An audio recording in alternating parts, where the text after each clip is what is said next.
or we commission our VTuber avatars. No, we can do the PNG tour, which is cheaper, and then when we have money, because it's so. I looked into it. It's so much work to rig. You could do like the Code Miku stuff, whatever her name is, where you just have like the full like body and hand tracking suit. Yeah, but that's $10,000 more in just hardware.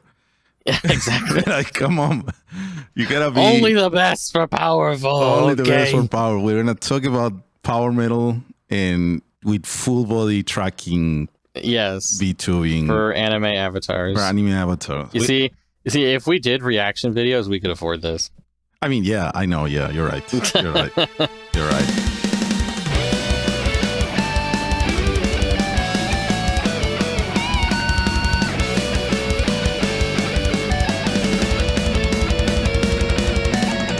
Sup Nerds, welcome to Powerful, the Power Metal Podcast. We are back, hopefully really soon, since the previous episode, because Kyle is back from his little trip.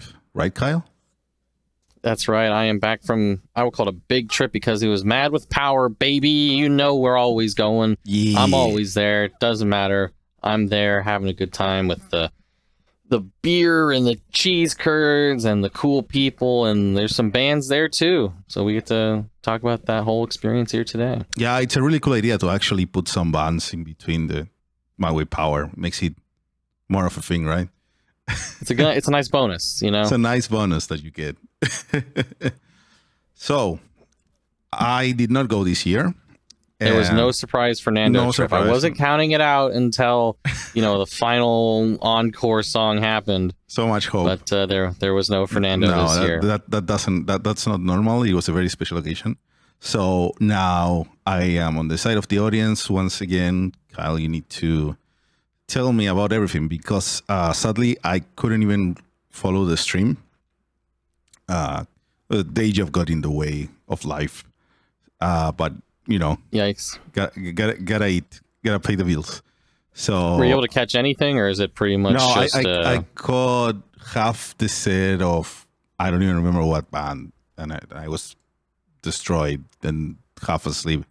But I saw people on the chat having fun, and people on the Power Metal Discord talking about watching it, that they were watching it and all that. So I assume it went very well, but you will tell me because there's a lot of bands as usual in this list. Yeah, so overall, I think it was kind of an odd year for the show just because they tried bringing more European bands. There was all kinds of visa things, some last minute band replacements, including one very last minute that we'll talk about here. And I think it also caused there to be a smaller crowd. Like we didn't have 20 people from our Discord server there. It was 3 or something. So there, there's lots of reasons that we can talk about later for why there might have been a smaller turnout and financial difficulties, yada, yada, yada. But we'll start with just cool stuff. We'll talk about the bands, or actually even before the bands. As always, there was a pre-party at the Aftershock Arcade, which I think is a really cool idea just to, warm it up. Have people have some drinks, play some games, meet their buddies that they haven't seen in a year or so. And I'm glad the arcade still puts it on and partners with them because I have a good time there. Nice. A new thing that I hadn't remembered from previous years, but it really stood out to me this year. They sell this bright green, ecto cooler drink at this bar. It's literally on tap, and it is very sweet and tasty and also shockingly alcoholic. So that's how they get if you right? want to get fucked up at if you want to get fucked up at the Aftershock and spend too much money on tokens, that's a good way to do it. Nice. I didn't go to that last year. Did that happen? Yeah, no, it happened. We were just doing karaoke at the same time. Right. We were doing our own thing. Okay. Never mind. I did feel bad missing it last year because I'm like, the people need the Kyle. They're gonna be worried about me. Yeah, seriously. How do they cope? Sorry, we needed him for a bit. Yeah, I had to go sing. And you take me higher. But anyway, we will forget that ever happened and move on to day one proper. So the opening act for today is by a one-man show, Brian Koenig, whose name I'm probably not saying correctly. So Brian is better known as the Baron. Oh, Baron! The Baron from Lords of the Trident, the blonde guitarist on their band. Mhm. So this was a very, very last-minute replacement. There was some personal reasons, quote unquote, with the other band Displacer, who they got displaced. Am I right, guys? We will not touch on that. Instead, talk about Brian. So he is a video game music metal player guy. Because the Man with Power is, loves to do the video game theme stuff. This year had the whole Zelda theming, cool stuff into that.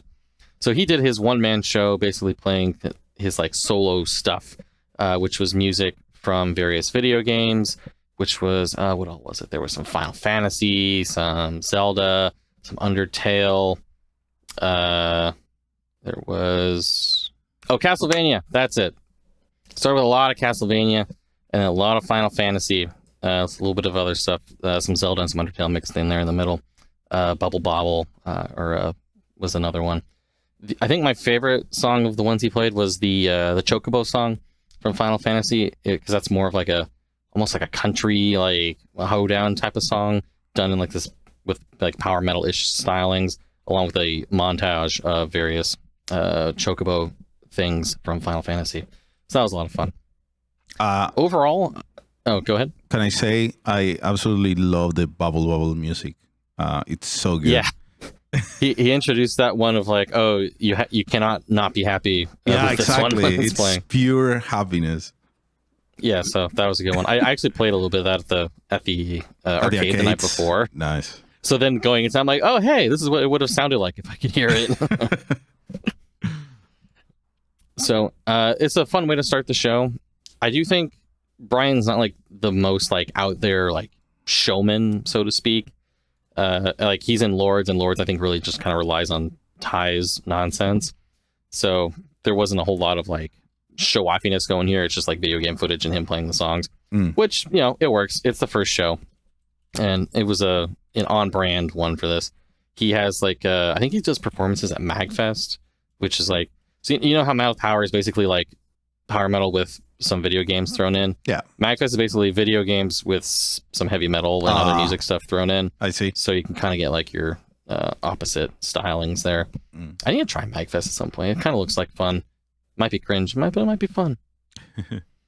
But anyway, yep, Brian put on a solid show. And I mean, anyone who's pulling double duty at these things, that can't be easy. At least he's on different days. Mm-hmm. After Brian, that brings us into Oryad. Now, Oryad, I would say, is probably the weirdest show out of the entire festival. Whoa. Which, given everything coming up, that's saying something. Yeah. And weirdest in a sense of like, it's just stylistically the biggest departure from everything else. It was introed by the one and only Chris Carnage as symphonic power metal. That's an outright lie. Sorry, Chris Carnage. But no, they call themselves a progressive doom opera project. From the Rocky Mountains. Pretentious.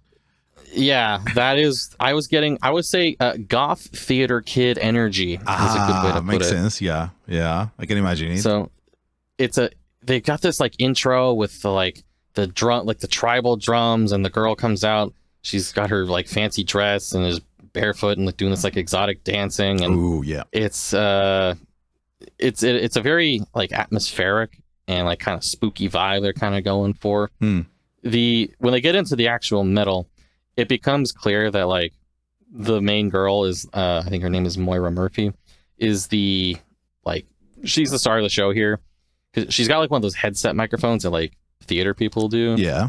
So that she can like have her hands free to do her eccentric dancing. Oh, cool. And then the operatic like vocals that she's doing, the high kicks, she's playing keyboard on like half the songs too, and like really getting into it. And then meanwhile the dudes are just kind of standing there going da da da da. So not my like generally preferred style of metal, at least at like a hype power metal show. But it was definitely interesting to watch. Cool. I guess it's good to have variety. Yeah, this was one that I think kind of slots into the, it doesn't need to be all speed all the time, I guess. But absolutely illegal. Yeah, so if you want the kind of like the spookier, the moodier kind of stuff, with a bit of theatrics, definitely check out Oryad. They were very interesting to watch. Nice. So who All right. came up next? Next after that was the complete opposite. The complete opposite. Yeah, Mega Colossus, which is a like power and heavy metal band, I believe from North Carolina. Strong showing from North Carolina at this show. Now, Mega Colossus have actually played Mad with Power before, and they were one of the sort of last-minute replacements for a band that dropped. And I'm really glad that they're coming back, because these guys are just a good time. This is just like no frills, no gimmicks, just dudes playing power metal. You may remember we discussed their new album, Showdown, I believe it was last year at some point. Yes. And they played my favorite songs off of that album, which I think added to having them come back as a repeat performance. They played Grab the Sun, which is like this like more epic track, and Wicked Road, which is like the Kansas inspired like classic rock mixed with power metal song. I remember you being a fan of that one. Yeah. Which that was a lot of fun. Nice. So I really enjoyed Mega Colossus, and just bringing this back in with some just cool power metal. I am always down for that. Nice. So off to a good start, I'd say. Even with all the replacements and stuff, we're doing good so far. Yeah, so like of these first three shows, 2 of them are last minute replacements. Mm-hmm. I'm having a good time. No complaints here. Winning. Exactly. So then, speaking of good times, every year it's the best band. It's the dinner break. Halfway through each day, take an hour, go get some food. There's like a grocery store, there's restaurants, whatever you want to do. This is, they added it because of fan feedback. The previous iterations of the festival, it was impossible to eat and see everything, and it was just it was a rough time. And there's no boring bands. You can't just find a something crappy just go and sit down for. No, you got to be there for everything. So although an interesting thing about the dinner break for this day, so across the street from the venue where they do Mad with Power, there's this like big field where they do like outdoor concerts and stuff. And there was a show for the like country pop singer Megan Maroney, I think is her name. Oh. And the contrast between the power metal nerds going out to get food and the very obviously there for a country pop star was so fucking funny. Incredible.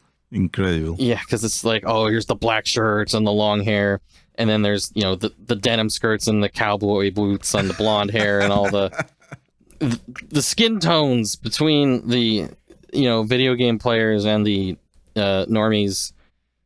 Some of them are go outside a bit more. It would appear.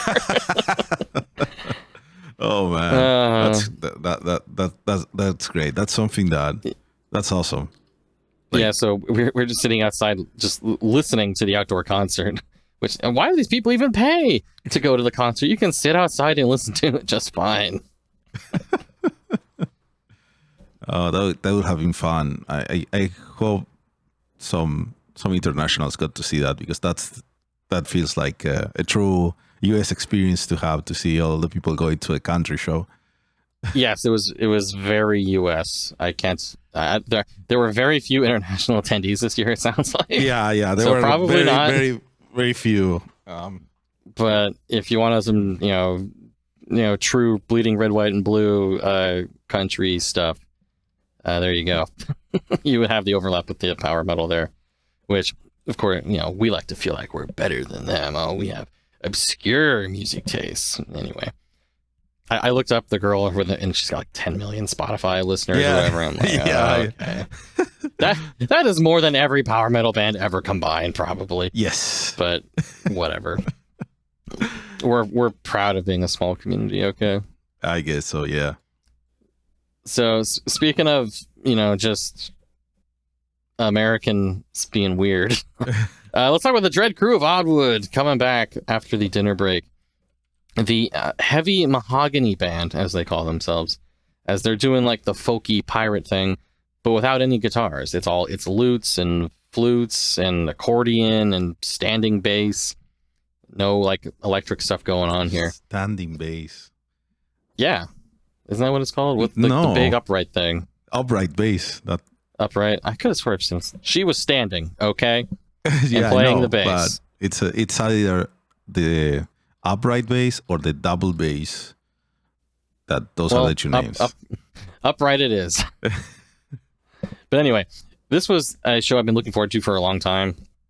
These guys, I think, are I like the folksy pirate stuff. You know, call me a fucking Ailstorm enjoyer. It's not really Ailstorm because no, not really I don't think that's similar at all. No, not really. Like they lean much more into the folky side, unless it's like a poppy. Yeah, this side, is more folk than pop. Yeah. Yeah, you'd never see Ailstorm shredding a flute like this. Maybe a hurdy-gurdy if Patty was on the song or something, but that's she adds legitimacy to their band. Oh my god! But enough about Ailstorm. The Dread Crew of Oddwood, one of the most fun shows of the set, I gotta say. These guys really have it down. So much energy. They've got fun stage banter. They have everybody. They have a song about like a giant demon crab, and instead of like putting up your horns or whatever, they want everyone to like do like claw or like crab claw pincers with their hands. Yeah. And they call the pit. It's a pot there because all the crabs are in the pot. I like that it's actually called giant fucking demon crab. Like yes, you get what it's what it says on the tin. Yeah, no, subtlety is for cowards. Yeah, this is power metal after all, or power adjacent metal. Adjacent, yeah. Yeah, I was a little disappointed they didn't do their cover of Taking the Hobbits to Isengard. Oh, there's a video of them doing that, which is really entertaining. That fits the vibe of Marvel Power. That would have been cool. It would have worked, yeah. Yeah. You tell me a bunch of nerds here, like the Lord of the Rings and internet memes. Say it ain't so. Nice. All right, and then we're just gonna get even sillier. It's a silly time because Nanowar of Steel are up next. The Nanowar. Yes, the second best band with Nanowar. Making fun of Nanowar. Damn. Anyway, Nanowar are a band who are kind of, I'll say, hit and miss for me. And they're a joke band, right? They parody various styles of metal and whatnot. And sometimes the joke works, sometimes the joke doesn't work as well. And this one, I made sure to get down there and be in the pit for Norwegian Reggaeton. The one that That's works. one where I think it works. Yeah. The one that works the best. When they were doing their Pasadena song, the Sabaton parody one, yeah, I like to call it the fifth best Sabaton parody song. The fifth best behind the three Sabaton songs and the one that Sam did during COVID. Okay. That But works. they lean into the bit, because like the main singer guy is like he's got aviators, he's got an army helmet, he's marching, he's like slapping his knee. So it's like they've really got the stylings down to lean into a bit there. Yeah. How about, I know that their stage show is kind of cool with the costumes and stuff. Did they do all that? Yeah, they had a lot of costumes. They have one about like, this is one where I think the joke doesn't land if you're not Italian. They have one about like an Italian owl or something, and I can't remember the name because it's Italian. And I'm just like, why are we so obsessed with this owl? And why are we flapping our wings? Is just because owls are funny? Like, I don't know. That's one that doesn't really work for me. A lot of their songs, it's like, you kind of have to be Italian to get the actual joke. And I think that's one of them. Maybe, yeah. But then the other ones, like the Java song, because like, 80% of the fucking audience is going to be programmers or IT people or whatever. Yeah. Of course, they play the Hello World Java song to get the people going for that one. It isn't really a good song. It's okay. It's like, I get the, since it's not really lampooning any specific like metal style. No, it's just kind of like a regular metal-ish song. Yeah. I feel like the idea, just the fact that it's like, oh, it's programming. Yeah, like the joke idea is good, but the song is, I don't think it's there. Yeah, as a song, it's kind of whatever. But good pander, I suppose. Do you think we did good missing them at Epic Fest? Did we miss something? Were they at Epic Fest? I literally don't remember. Yes. I took one photo of them. Yeah. Okay, that tells me everything, though. That's fine. Well, I mean, I kind of missed them once before because they did it open for Dragon Force on a tour a couple years ago here. Oh yeah, and I missed most of the set to stand on the Dragon Force merch line, but and then I came back at the end for I think Norwegian Reggaeton Hallelujah. Yeah, which that's kind of the way to do it. That's the way to do it. Yeah, probably. those are the two best songs, so just stick around for that. I get a kick out of the building the IKEA chair during like the guitar solo of Hallelujah. That's a good bit. I'll give him that one. Cool. And the thing about Hallelujah, because it leans into the whole gospel Christian rock stylings, that works. That one, I think, especially for like the live, and everyone can be like doing like the chanting and praying stuff. Like gospel music works in churches and shit for a reason. Yeah. So just like co-oping that for like a live power metal show. Yeah, that's also good. Yeah, works. it's a good move. Yeah, definitely it's a good move. Yeah. So like I'll say, Nanowar kind of hit and miss, but when it hits, pretty good. Nice. And the just general silliness goes over well at a power metal show anyway, because the people are in the mood for it. That brings us into the day one headliner of Firewind from Greece and other places, that being the guitar project of a one Gus G, a band that Ty mentioned was like basically one of their influences when they were starting Lords of the Trident. And as I was thinking about it, I'm like, it kind of makes sense, like stylistically. Overall, pretty strong performance. Like they have Herbie, also known as Advantageous backup singer, as their current lead vocalist. They've been through quite a few in their many years, but he's a good performer. He's a great singer. Gus G is obviously a very well renowned guitarist. He didn't have as many gimmicks going on this year as when I saw them open for Dragon Force a few years ago, where he had like a light up guitar and like a smoke machine like attached to his guitar last time. This time it was just a guitar. So just playing it normally. I gotta say, my favorite thing about this set, which is kind of mean. So in the middle of the set, they play a ballad. I'm not the biggest ballad enjoyer in the world. Whatever. I turn to my buddy next to me and say, "Hey, during the ballad, let's go play Mortal Kombat." Oh God, the disrespect, the absolute disrespect. But it's really funny. Oh my God. How do we spice up this slow song with a violent video game? I cannot believe this. I cannot believe I have to share this platform with these kind of people. Oh man, I had a great time. So this is what's great with Metal Power. They've got the pinball machines, got the arcade machines, like all over, like lining the venue. So like in between sets or during a slow song, you can just spice it up a little. I don't believe this. Oh my God. And for the record, I did win 2 out of 3 matches on that Mortal Kombat. Did you get a fatality though? No, I don't know the controls for classic Mortal Kombat. Bad, very bad.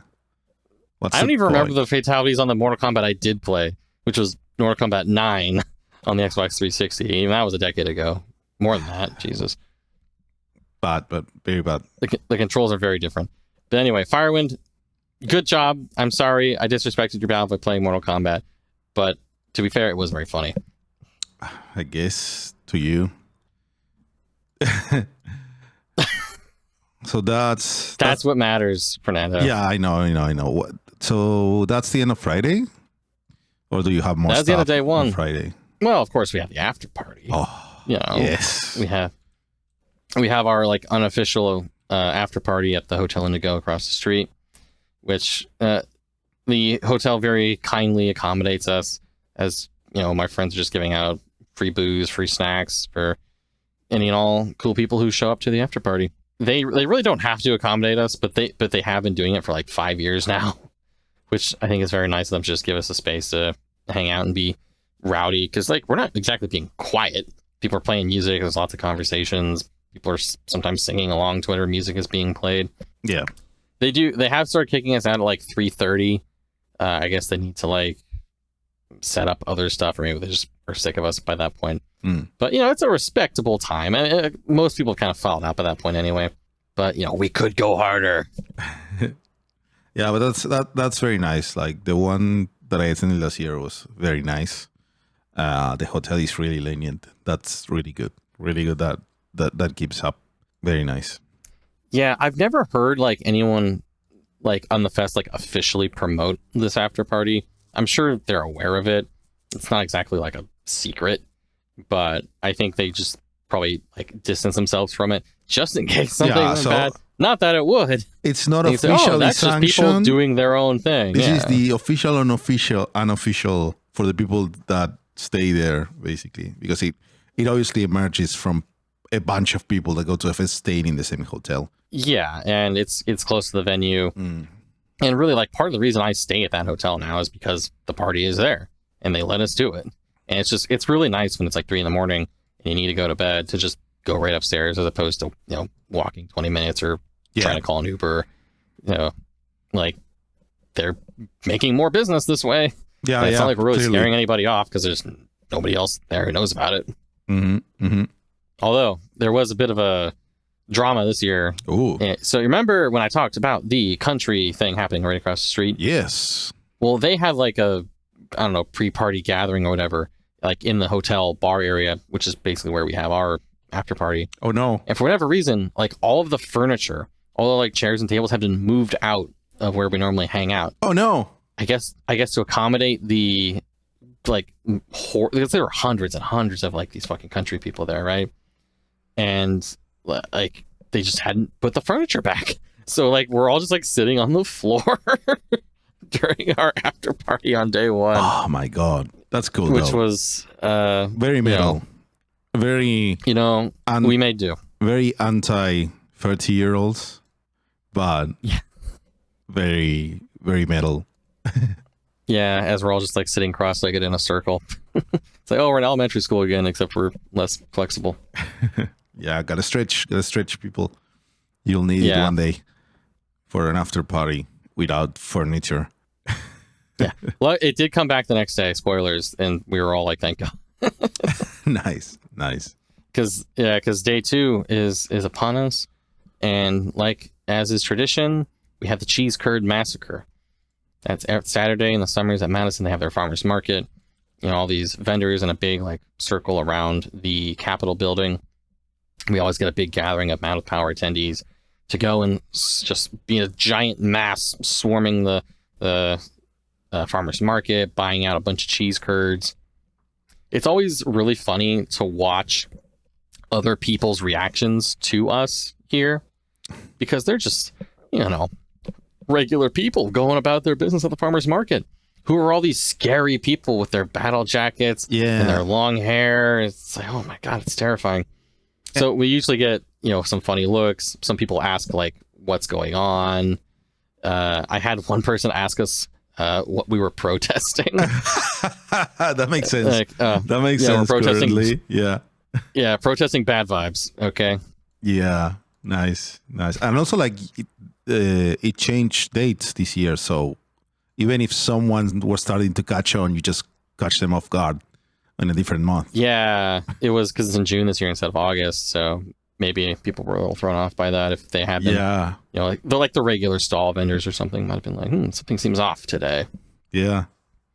We didn't have anyone blasting the Bard song this year, which when this mass of people is all like going down the street and singing the Bard song, we look even more like a cult than we already do. Yeah. But, everybody's really nice, okay? Everybody's it's Madison. Nice. Yeah. It's Mad with Power. Everybody's chill. Yeah. Chill vibes. Very cheesy. Yes, very cheesy. Was it? My breakfast that day was just a bag of cheese curds, which, no, maybe it held me over. Not optimal, but it's nice. It's tasty. It's what they do in Madison, okay? It's the culture. Yeah, it's the culture, obviously. It's a cultural moment. I went and got beer. Now that it was in and June. More cheese. Now that it was in June, was it warmer than last year? I think it was cooler. It was cooler? Oh, nice. Yeah, the weather was pretty nice. It got like around like noon or whatever. It was a little sunny, a little warm, but even then it's like 75 Fahrenheit, a bit of humidity, which that's 23 Celsius or something. It was pretty nice. And then even in the evenings, it was kind of like cloudy and cool. So we were just like chilling during the dinner break. It was nice. So it was better. Nice. Yeah. I think weather-wise, it's a little bit better in June than August because it hasn't been like sweltering for the last like 3 months. Yeah, I guess that's how it works. Yeah. Nice. So that's the cheese curd massacre. I saw the photo. Very nice as usual. Lots of people there. Yeah. You can't even see me in the picture in front of the Capitol because there were like too many people and I was like in the back and there was nobody like crouching down. So I just like stuck my hands up. So there's some extra horns in the back and that's me. Yeah, you just have to like go and just sit on the front. Why do you allow yourself to go in the back? Oh, I was trying to. Well, originally I was fine, but then they like shoved everyone further back, and then you couldn't see me anymore. It was I don't know what was happening. You did not use your protagonist powers. No, I'm not the protagonist there. I'm just a guy. Let me tell you, it was so much less stressful this year. Yeah. Not needing to worry about content. You're like, oh man, we got to get over here at 3 for this interview. What are we going to talk about? How's this other thing going to work? What are these other logistics? To be able to just go and hang out with people and drink beer and see the shows, definitely the better way to do a festival than to turn it into a job. So, yeah, I know. Don't do as we do, our young fellow listeners, okay? Yeah. We do not become a content creator. It was a mistake. Did not even apply to cover it formally this year because I was not going, and I knew Kyle did not deserve to have that thrown upon him right now. I would have just not done it, but you know. Yeah, I know. I know. It's fine. You tried. You're like, oh, go around and like take videos talking to people. I'm just like, no. Yeah, I respect your negatives. I respect your decision to turn down the propositions. So it's important to have boundaries in life. Yes, Fernando. The communication is key, and we have the communication, and see, that's the best. People say you don't learn life lessons from powerful. Come on, man. Yeah, exactly. Like, how do you live without us? We don't know. And how do we live without even more cool bands? We'll kick off day 2 with Lutharo, a melodic death metal band from Canada. This was another show that I was really looking forward to because I really liked Lutharo's album from last year, and I've heard good things about their live performance. And this is one that definitely impressed me. One of my favorites of the show, for sure. You know how, like, the opening band of, like, when you're getting into a festival, you know, the crowd might not be warmed up yet. They might be kind of tired or hungover. They're not always, you know, at full strength. But not this time. They definitely won the crowd over. Super high energy performance. The mixture of the harsh vocals and big clean vocals and shredding guitars and just the like synchronized stage moves and everything. The pit was going off. The crowd surfers are going off. They really packed in the venue and really won the crowd over by the end of the set. And I think even they were kind of like blown away by the support that they were receiving. And I just love seeing the good vibes like that. Nice. That's great. That sounds absolutely awesome. Very nice. Yeah, it was one of those where I think then, like, when you go and see like the merch booth go and get like swarmed after a show, it's just like, oh yeah, that's good. They did it. I'm glad the Canadians were still able to show up, even though you know, some of the other bands had trouble. Yeah, we got more Canadians coming up. Lucky guys. But before that was Aether Realm coming back for I believe their second time at Mad with Power. The Redneck Vikings from the frozen wastes of North Carolina. These guys, you know, before we get to the show, even before Lutharo's show, I wanted to buy Aether Realm's like exclusive festival t-shirt, because they always have the sick. Aether Realm has the best shirt designs. And they have this really cool one of like Puppet Ganon from Ocarina of Time to represent the like Zelda theme of the fest. And it fucking sold out before the show even started. Nice. So I was bummed about that. But they took pre-orders for more shirts, which I got in on right away. Okay. So you'll get it. So you'll get it eventually. We were covered. I got to pay like $7 in shipping, but you know, whatever. It works. Now, Aether Realm are just really fun to see live. I've seen them live like, I don't know, fucking 6 times now, and I do not get tired of it. Jake, their frontman, is like the most charismatic dude up on stage, and in such like an easygoing, like casual way, where it doesn't even feel like a performer up there. It just feels like your buddy, and you're just hanging out with him. Nice. While he, you know, jumps around and sings and whatnot.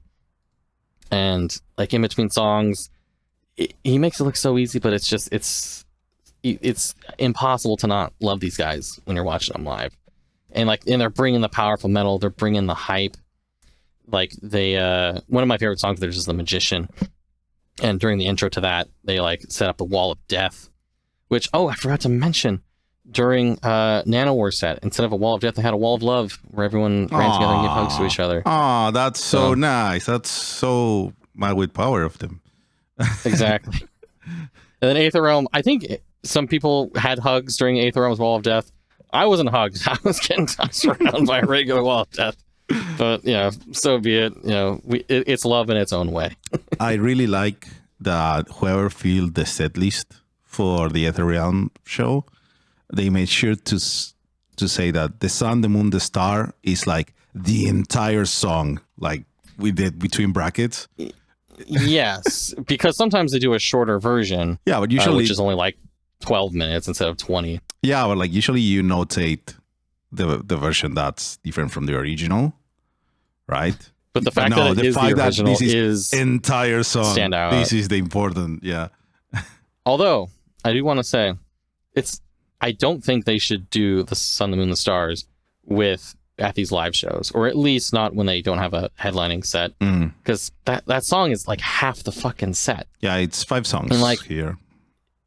And like it's a good song, but it takes up. It's not. I wouldn't say it's like the most hype song for like a live show, and so I don't think it really works well live. I know people are like stoked to see it. Maybe I'm spoiled having seen them so many times. Like, I've seen Sun, the Moon, the Star like 3 times or something. It's fine. Whereas like they have so many more hype songs they could play. Like they didn't even play Redneck Vikings from Hell. That's like such a fun song. And that's like an anthem for who they are. Yeah. As these Carolina boys playing some heavy metal, So I was shocked they didn't play that. They didn't do like Swamp Witch or She's Back or some of the other hits that they usually go about and do. They actually ended the set with Guardian, their slower song. But one that I like, for the record, the crowd interaction on that one's really fun. So nice. As much as I love seeing Aether Realm live, I do wish they would cut back on Sun, Moon, and Star, at least when they're not headlining, because when that's half the set, I think they're just the opportunity cost there is too high. Still love the show though. Then that brings us into another pretty unique show for this this festival, and we talk about them being a video game themed show. Every year there's the, as I call it, the obligatory video game themed band. This year that was Bit Brigade, because this is a band that has a guy speedrunning a classic video game while the metal band provides the soundtrack. And it's really cool to see. The guy this time was playing through Mega Man 2, a classic with some great music, and he made it look easy. These old Mega Man games are hard, but he's blasting through the whole game in like 40 minutes. I saw him hitting some like speedrunner tech, like getting through screens faster than like probably the intended way of doing it. He's fucking up every boss with the whatever weapon they're weak to. Meanwhile, the band is just like nonstop shredding. They have to transition through all of the, like, whenever he gets to the point in the level where it's like, now it's the boss theme, now it's like the victory theme, now it's the regular level theme or the menu. And I think everyone's happy to see the Dr. Wily theme from the first part of that castle is like an absolute classic from Mega Man 2. I love this. I was glad I got to hear that live. Yeah, and I think every song is like, it's a power metalized version. It's pretty upbeat.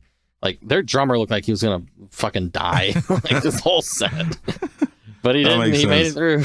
That makes sense. I really like this. I really like this idea.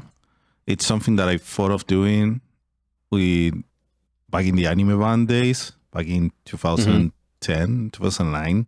But of course, we didn't have the ability to actually do it, or we didn't even know how to. We barely could tune guitars. But I love that this actually happens. This is very cool. It's like watching a silent film where the band was live, the pianist was to the side, but now it's like video game playing and the band is just playing live around it. It's so cool, and it demands a lot from the performers. Yeah, because like they have to be paying attention to what's going on in the game. Yeah, they have to actually react to and being in time with each other. while still, playing through these not exactly easy songs. So Exactly. I'm sure it's something that's even harder than it looks. Yeah, because most of these songs were not written to be performed by live musicians. No. So the It's arrangements, the like 3 layers on the NES sound chip or whatever it is. Yeah, very cool, very nice.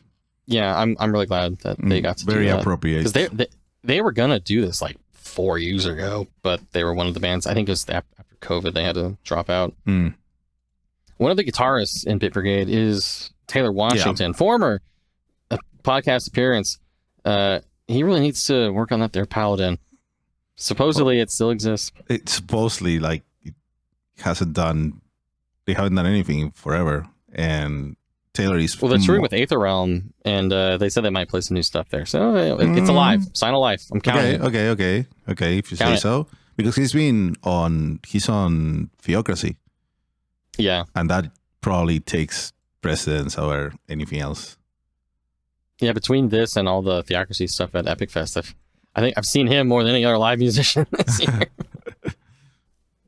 Nice. All right, that brings us into another dinner break. This time it was not accompanied by country music, so it was a little bit more peaceful. And I kind of took an extended dinner break. I was a bit late coming back for the next band. I do kind of wish that they had swapped the order on this band and Bit Brigade, because Bit Brigade isn't one you're getting like super hyped for.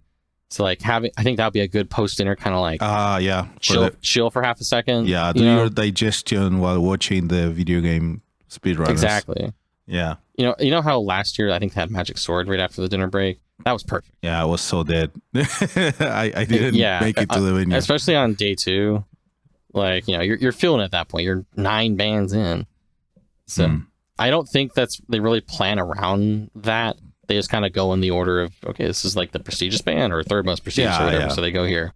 Yeah. So I do kind of wish like a band might take a hit to have a, the chill slot there, but okay, fine. We will make do. We'll manage. And then we will listen to Striker. More Canadians. Can't get rid of them. And these guys are super hype. They're very entertaining to watch. The fucking bassist dude who's like ripped out of his mind, and half the time is just playing like open strings, and so he can use his left arm to just flex instead of fretting. That's sick. It's a good move. I mean, if you're ripped as that guy and are just playing bass in a power metal band, I'd probably do the same thing. And I don't really care for like their like songs so much as like songs. I never really listen to their studio stuff like that much, but they're just so entertaining to watch live because of all the energy that they bring, all the shredding that they're doing. That even though I was like missed the first half of the set because I was digesting or whatever, it was just like, oh shit, these guys are slapping me right in the face. I just got to instantly get back in the zone here for more power metal. Nice. I understand liking a band live a lot, even though you don't really pay attention to the songs, because when they are good performers and good entertainers, that's enough. That's very all right. These guys are very entertaining performers. Nice. Great. Then we get into the most narcissistic fucking band in power metal, the Lords of the Trident, giving themselves that peak slot, second to last on day 2. I see how it is. So we've talked about them every fucking time on the Man with Power episode. They did mix up the set list a bit this time. They had more deep cuts that I wasn't familiar with, which was nice to see some different songs played by them. They had this one about being like a super manly man with a like montage of like 80s action movies, and then they had the ripped dudes from Stryker and like the wrestling MC Chris Carnage come out and like fucking around and doing bits on stage with Ty for this. So it was different bits this time. It wasn't all the same stuff. Ty still, of course, has like all of his props, the confetti greatsword, the like light up Guitar Hero guitar that he does stuff with. They usually play a new song because they're always working on stuff. This year, that new song I believe was called "Insatiable," and I thought it was pretty good. Like Lord's last album was pretty good, and I think this whatever they're working on now will probably also be pretty good. Cool. We'll talk more about them later, I think, when we finished the bands. Yeah, so one other thing I'll mention, I guess this is a good enough spot as any. So I mentioned the Chris Carnage, the kind of like the MC of the festival. So he's been doing this for a few years now, where like before each band, he'll come out on stage and say, "Hey, fans," and everyone loves it. And then he'll give like an intro and maybe tell some jokes or whatever. They've been really leaning into that a little, maybe too much, I'd say this year. Oh, no. Where, because he has like a walkout song performed by Ty, of course it is, that I think just kind of eats up too much time. As catchy as it is, I don't like if they didn't have the whole walkout, I Believe in Chris Carnage song and then him telling jokes, they could get a few extra songs out of these bands. And I would take that over listening to the same song and joke 12 times. So, like, maybe this is my like hot take of the festival, but it's dial fine. back in Chris Carnage. It doesn't sound. It makes sense. It makes sense. I can imagine it getting a bit too much. Yeah, especially after all these years. Like, I'm not overly attached. Like, it makes sense to have like a hype man for the bands. You got to read some sponsors out. I am pro hype man. Yeah. I think it's becoming too much about him and less about the bands. And like maybe they see him as part of the identity of the festival at this point, but I think they can dial back. That's just me. That's just me. Even though I did talk to some other people who felt the same way, I'm sure not everyone does. But they can do what they want. Well, maybe it will show up on those feedback forms that Ty does. Maybe. Or maybe you're the only one. They haven't sent the feedback form yet, and I'm sure they will at some point. There's a reason for that.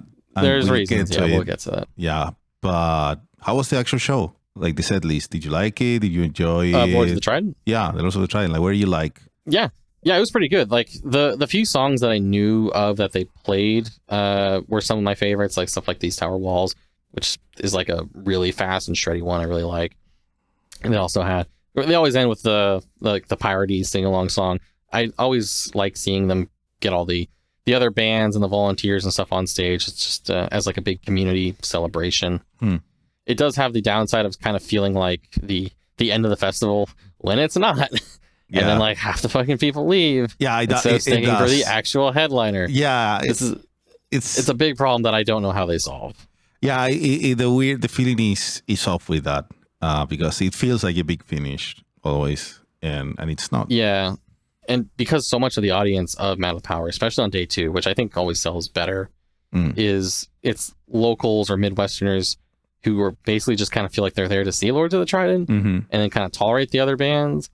And then they don't want to stick around for the actual headliner. Yeah. Because it's always noticeably emptier for the actual headliner. And which is the worst. Lords, it's not great. Yeah, it sucks. And it's like, do you swap them? But it's like, Ty's like, no, we're not going to play after these bands. That feels wrong. And like, I mean, I don't don't want to keep being the headliner. It is like an awkward slot of like, I don't know. The quote unquote headliner slot the most prestigious? Is Sabaton the headliner of the Sabaton Cruise Fest, whatever shit they do? I honestly don't know. I assume they are. Like, who just own it? Like, because it ends up being not the headliner spot, but the post headliner spot, like we saw at Epic Fest. Yeah, I saw someone liken it to Epic Fest, where they said, okay, Wind Rose was the second class like big band, so they were the real headliner, and Fellowship wasn't. But you could go the other way and say, no, Fellowship was the headliner, and Adjudicator was the post. Fellowship. It's different with that because of the different stages, I think. Yeah, but it feels like that. Like in Epic Fest, the 2 bands that are the actual final bands in the mid stage, which is the very, very last set, they are they are in the mid stage and they are a third full only, and everyone is passed out in the back. That is like they turn on the music so people leave set. Yeah, the struggle of these festivals is like, how do you balance like billing plus just like the crowd's endurance? Yeah, I know, but I think you can, if Lords of the Trident just assumes the headliner spot, given they have the home advantage to anyone they book, given the size of the festival, I think it would make sense. And like 10 people will bitch about it, and that they will still go if they were going anyways. So what I thought was wild is at the after party on this day, I was talking to someone who is from Madison, and this is their first Metal Power because they didn't know it existed. No, that makes sense. I'm like, you're a power metal fan who lives in Madison? Yeah. You didn't know about this? You wouldn't know. That's so it's so convenient, though, or it's such a nice thing to just pop up like, oh, I can drive 15 minutes to the coolest fucking thing. Must be nice.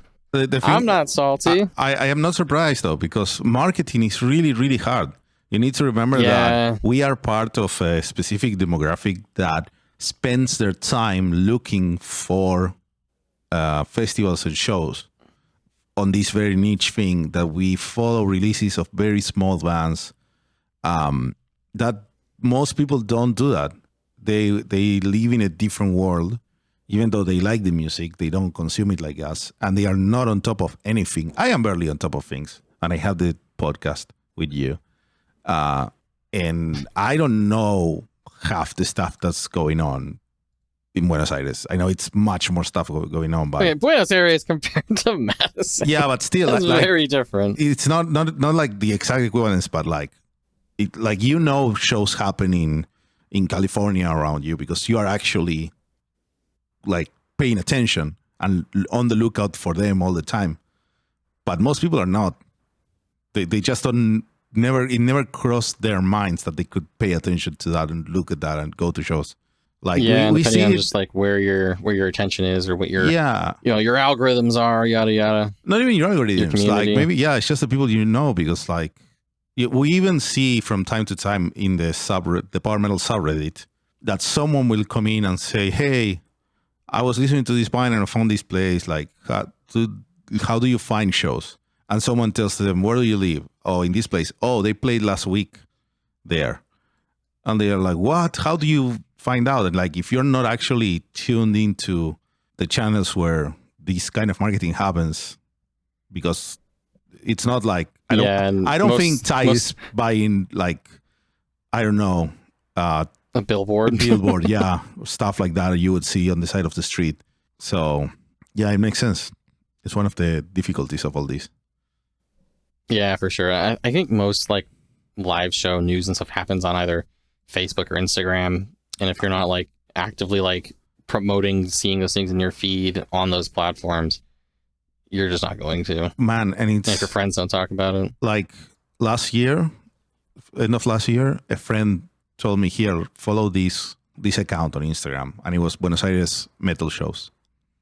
And the only thing they do is advertise all the metal shows that happen here. And suddenly I'm broke because there's shows. Suddenly you're like, oh, there's 7 shows in a fucking month and I'm broke now. Yeah, I just got the tickets to Rata Blanca 35th anniversary of Magos Espadas y Rosas. And these things just keep happening. And I didn't know. I didn't go to shows regularly because I just didn't know they were happening.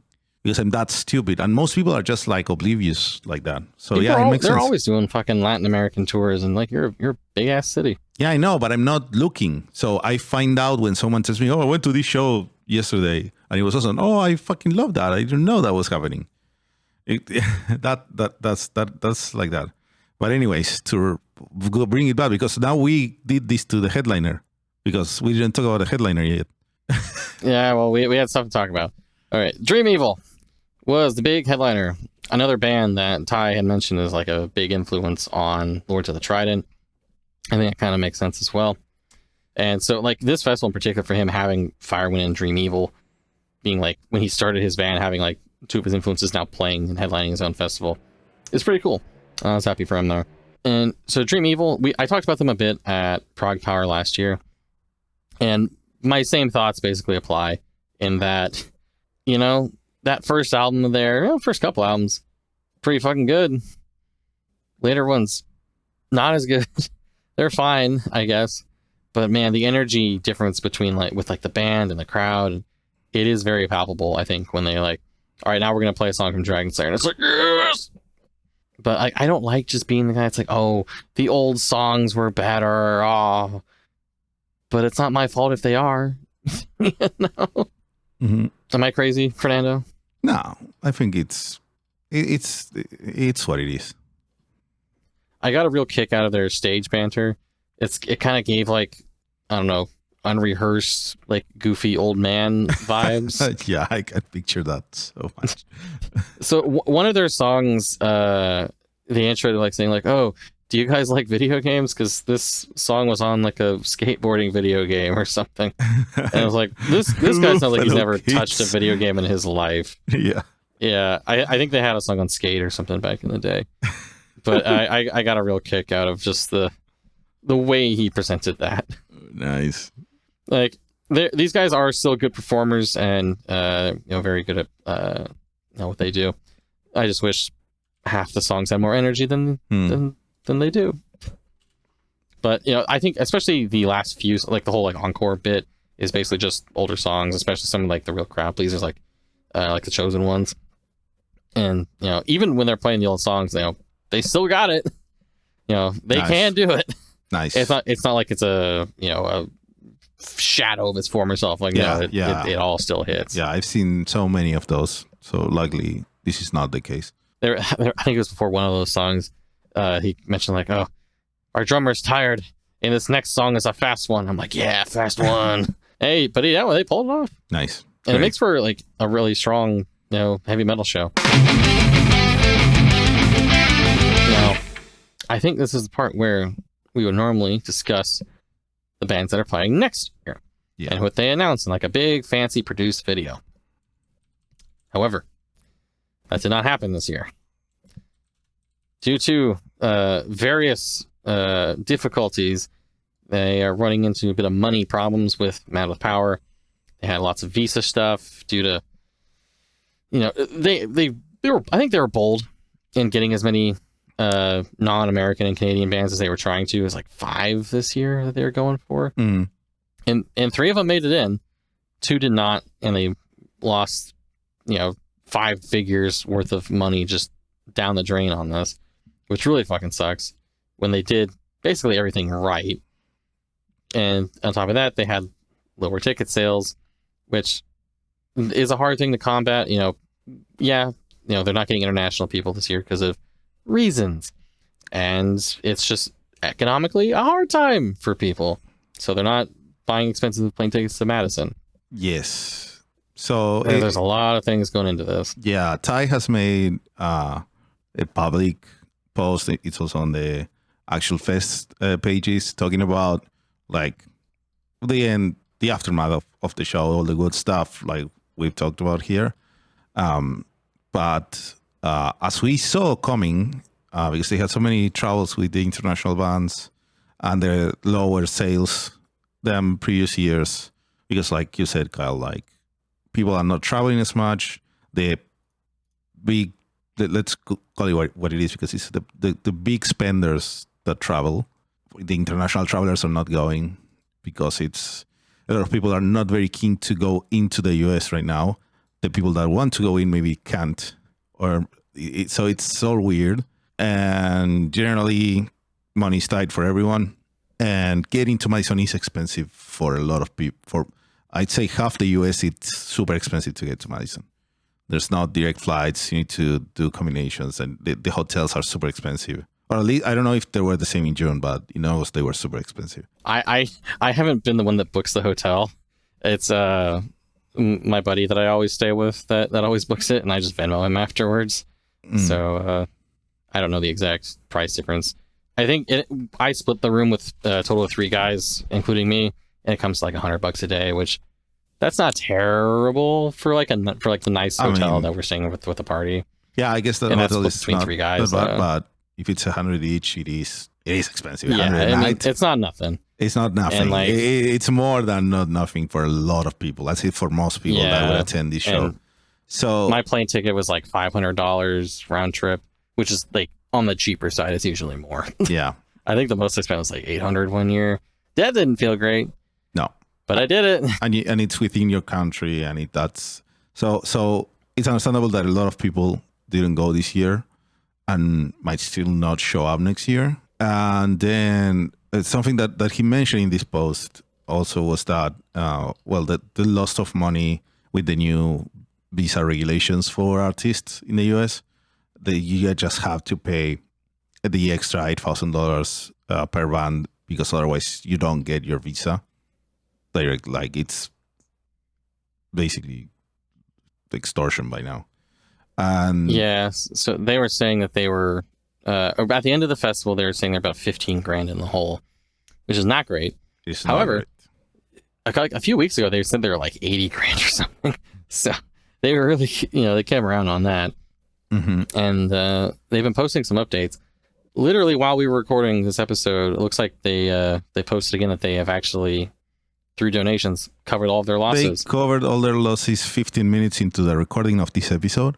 Yes. I got a notification because I joined the Discord, the Loss of the Trident Discord. Spy on them. Yeah, it's just to get this guy. I wanted to know like this update. Get the scoops. And I got the update. So at the time of we're recording this, I guess the fans really care about this, even the ones that could not attend for all these reasons, because 15K showed up through donations. Within 24 hours. Within 24 hours. That is a lot. And Ty says that is My Willpower 9 lives. Thank God. So My Willpower 2026 will exist. We don't know it in will what exist. form yet, because... Yeah, there's a lot of possibilities here, because it's like, do they keep it at the Sylvie? Do they go to a smaller venue? Are they going to cut back on foreign bands, or at least just, Canadians? My take is that if they're going to go out of their way to do the money and the effort for the Europeans or Japanese or whatever bands, it's got to really feel like something special. Like Fellowship and Anthem last year, I think counted as something special. Yes. And that made it worth it. The ones this year, like, okay, Firewind, Dream Evil, Nanowar, and then Eileen and Bright Ear. I'd say most of these are bands who will either play Prog Power or will open for some other tour. Like I mentioned, Nanowar and Firewind I've seen open for Dragon Force. Mm-hmm.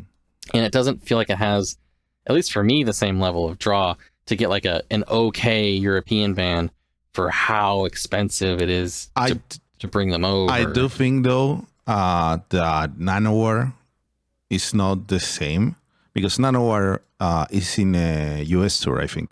I'm pretty sure that Nanowar of Steel is not, like, it wasn't only a show at Man with Power. You know what I mean? Were, though. The other ones were, yeah, but like Nanowar was not, I assume it was not a big expense for him, because they would have the visa, and this was a show as part of the tour. So it's not the same level of cost.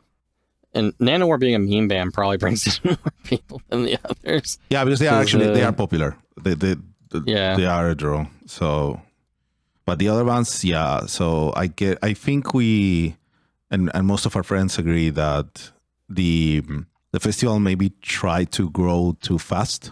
And yeah, then even it was just going from like the High Noon Saloon to the Sylvia is a huge step up. Yeah, and like they've been hitting like the biggest American bands they can do, because they had Archers and Spires like the year before that, and then Fellowship and Anthem, which are like big draws, I think, for certain types of people. Yes, but like I think getting like the broader American power metal audience, that's a tough one to capture, especially with just everything going on and how expensive everything is. Granted, the tickets amount of power is relatively cheap. It's like $100 for 2 days, 12 bands, free games. That's great. It's just everything else. Yeah, is expensive. It's such bad luck, because if he can actually normally, without the extra visa cost and problems, like pull off that expense just with ticket sales that are not a sold out venue, from what he posted, because he did say publicly the amount that they needed. They needed 850 tickets to break even. Yeah. And this year they only had 650. And the venue, even though the venue is not used to full capacity, I think the venue is like a 1,400 venue or something like that. They cut down a bit on the size because of all the games and stuff. Yeah, I know they cut on size, but it's like you're essentially using it to for lesser income, to probably the same cost. And if he could squeeze that, it's such bad luck that everything else for the attendees is so expensive and hard to do.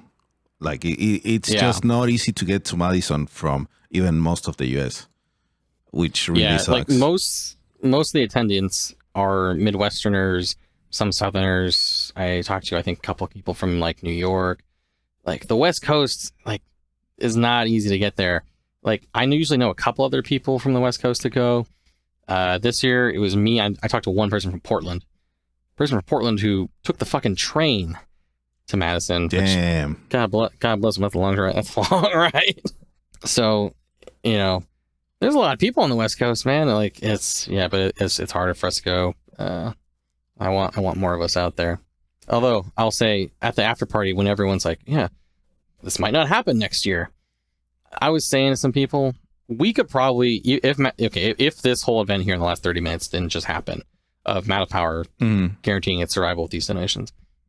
I was saying, if somebody organized, hey, let's have a weekend next summer where we just get together in Madison. There's no bands. We just hang out and drink beer and talk to our friends that we haven't seen and we eat cheese or whatever. You could probably get people. I would probably go to that. Yeah. Literally no bands. Just the Man of Power vibes with no actual Man of Power. You could get 50, 100 people, maybe. I think it could happen. I think that this is something that I mentioned when we were talking about Epic Fest. I know I keep bringing it up, but they are like too alike to not do it. Yeah. These feel more what for me used to be the smaller anime conventions back in the day here in Buenos Aires. Big surprise. I used to go with a bunch of friends to all these conventions. They were here like every weekend, basically. And they were massive.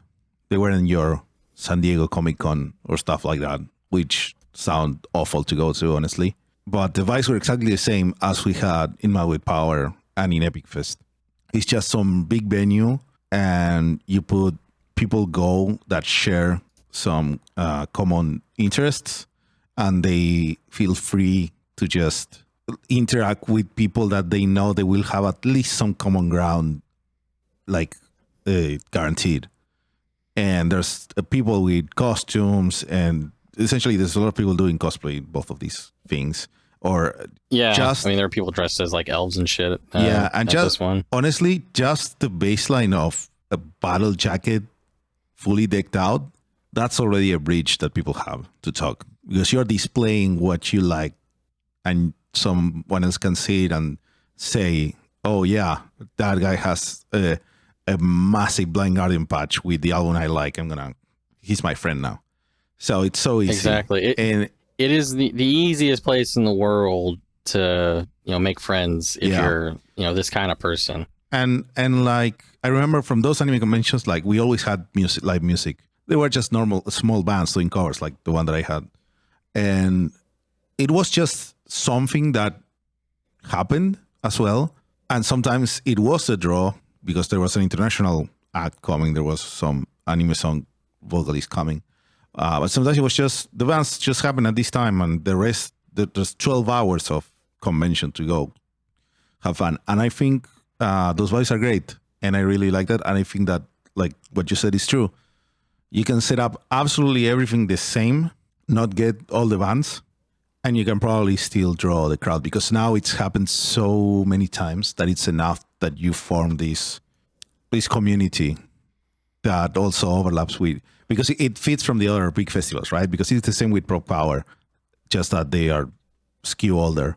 But yeah, because this has been around for 8 years as opposed to 25. Yeah, exactly. But it's the same thing. You have cultivated that community that like hanging out, and you can do a lot. Like even if he just does a thing with all the arcades there, and you just organize some things. You just do the anime convention thing. You just put some karaoke, get people up in the stage singing their favorite metal songs, and people clap to see who's better, and they win a beer or something and stuff like that. It would just work, and without all the pain in the ass cost of getting a bunch of international bands. I understand the push to grow, and I understand the hunger from the US people wanting to get bands that don't really tour there. And also, it's very noble to be the person that brings these bands for the first time, because it's cost that you're eating, because you don't have the assurance that they will actually draw the crowd to pay for everything. But maybe it was too much too quickly. It's nice to see that it's going to happen next year, though. I think, max out at like 2 of these Visa bands and be really selective if they're gonna go for that. And then other than that, just kind of focus on highlighting these American bands that you might not have as much of a normal big presence from. Mm-hmm. And maybe this year they started getting more repeat bands other than Lords of the Trident. Before this, I think only Seven Kingdoms had been a repeat band. This year brought back Aether Realm and I think Colossus as repeat bands. But like if they brought back, Spires or Archers again, nobody would complain. Yeah, People love those fucking bands. I don't see the problem with repeat bands. Repeat bands are good. They're perfectly fine. Yeah, because people like them. That's just how it is. Yeah, exactly. And like, sure, okay, you got 12 slots, 11 with Lords. You get a couple exotic headliners or weird ones from Europe in there. Maybe 2 repeat bands, and then like another like 6 up and coming whatever's. It's gonna work. And like, there's other festivals popping up now, and I think there tends to be like a lot of overlap between the lineups for these things, whether it's Mile High Power Fest or Southwest Power Fest is starting in fucking El Paso. Legions of Metal is adding in more power metal stuff. It is true. It is true that in the US, it feels like the pool of active live playing bands in this niche is not that as large. Looking at all those lineups. Looking at like Southwest Power Fest, I don't think I recognize like any of the bands in there other than Valkyrie's Fire. That's good. And that's because it's my friend who plays in Valkyrie's Fire. So I need to check out those other bands. Yeah, that's good. So it was kind of reassuring to see that like, okay, there are other fresh bands popping up, or even like stuff this year with like Oryad, who, they're kind of weird. We like getting kind of weird sometimes. Mm-hmm. Yeah, and this isn't the band I'd probably go see any other context, but they add to the overall like character of the festival. I saw people talking about how much they really loved them. So yeah, get weird with it. Yeah, I think he always gets weird with it, right? There's always 1 or 2 bands that feel like, oh, what is this? This is not my... Yeah, they don't really fit the like either trad or power metal which is mold. Good. And I think it was a couple years ago we called it like Mad with Melodeath because there's like 3 or 4 Melodeath bands, but whatever. People can tolerate harsh vocals. It's fine. Yeah, for sure. So, Kyle. Yes. Final rating of your long weekend in Madison. Well, it's always like the best weekend of the year, right? It's everything you can ever want with, the metal, the friends, the camaraderie, the beer, the cheese, just the good vibes, the community. This is where, little old me can go and just be me. And I don't have to be in a cave to do it. Okay. And I think everyone else there feels the same way. And that's what it's about. Yeah. Yeah. I like that. I don't have to go to fucking Europe for it either. I wear shorts.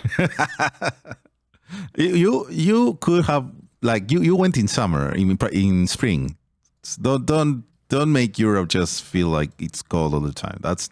Yes, it is. That's not true. That's not true. Please.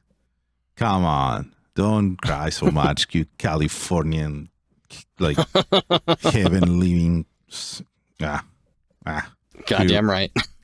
Privilege is like overflowing. Goddamn right. Oh, man. And that's great. I'm very happy you had a great weekend there, spending time with your other friends. Can't believe you have other friends. Yeah. How dare you? Yeah, I mean, well, like the last couple of years, like honestly, we've had too many friends there. It's overwhelming. Whereas, like, I'm like, wow, I can't even like spend time to talk with all the people I want to. This year, we had way fewer friends there. It was way more manageable, to be honest. Yeah, but you know how it is. It's like it's the low frequency, high intensity thing. Yeah, there's no way around it. I call these things my binge socialization. Yes, and now I can just chill for a bit. Except I'm going to a wedding this next weekend, so no rest. Yeah. No rest for the powerful. No rest for the powerful. Can barely recharge.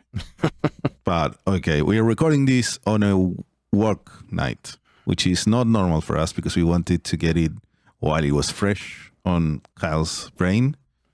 And I think we both need to recharge now. I need to go eat dinner. Mad Power is awesome. Thank God it's going to survive. Thank you to the community for being cool and throwing money at Ty so he can keep shoveling himself further into debt or not, I guess. Yeah, I guess this is not like this makes it so that he doesn't lose his house. He did make that joke on stage this year. I don't think it was a joke at any point. I think that was the actual situation based on his public posts. But anyways, everything worked out incredibly. Everything happy ending, guys. That's how we do it. If you are in the area, if you live in the US, you like power metal, you have it, like any of the things that Kyle mentioned sound cool to you, look up Mad with Power Fest in Madison. You have a year to plan it out. It's worth it. If you're thinking, Definitely. I don't know, I never traveled so far for anything, doing this as your first trip might be the best decision of your life. Yeah, and like I've been going to this from the West Coast, which is pretty far relatively for these people. Whenever I tell people I'm from California, they're like, "Oh, wow, you came a long way." It's like, yeah, I didn't just drive 2 hours from Chicago, motherfucker. Mm-hmm. I've been doing that every year since 2019. Not a lot of people are doing that. Die hard. Why do I do it? Because it's worth it. I've never talked to anyone who's gone to this fest and says, "No, that sucked," or "No, that wasn't worth it." No, everyone loves it, and we want it to continue. Even the most jaded, not jaded, but one of our friends that is like, I don't like any band except one in this lineup, had a great fucking time and has great memories from it. Yeah, even if you're not familiar with the band, it's like when you're there, it's all good. Yeah, you might discover your next favorite band or your next best friends. All the which above. Is great. So they might be the same person. They might be the same person. That can actually happen. Incredibly, that can actually happen. I've met some cool ass people there, and I was there. I was in the city for 4 days, and it was magical. So that's it. Go look up Magui Power for 2026 now that we know that it's happening. Buy tickets in advance. That helps. But do plan responsibly. Obviously, don't go in debt to do it. That would not make sense. Don't lose your house to go to Don't lose your house unless you're tired. Yeah, exactly. Like, be responsible. But this might be the experience that's worth living. And while you think about that, just stay powerful. Stay powerful.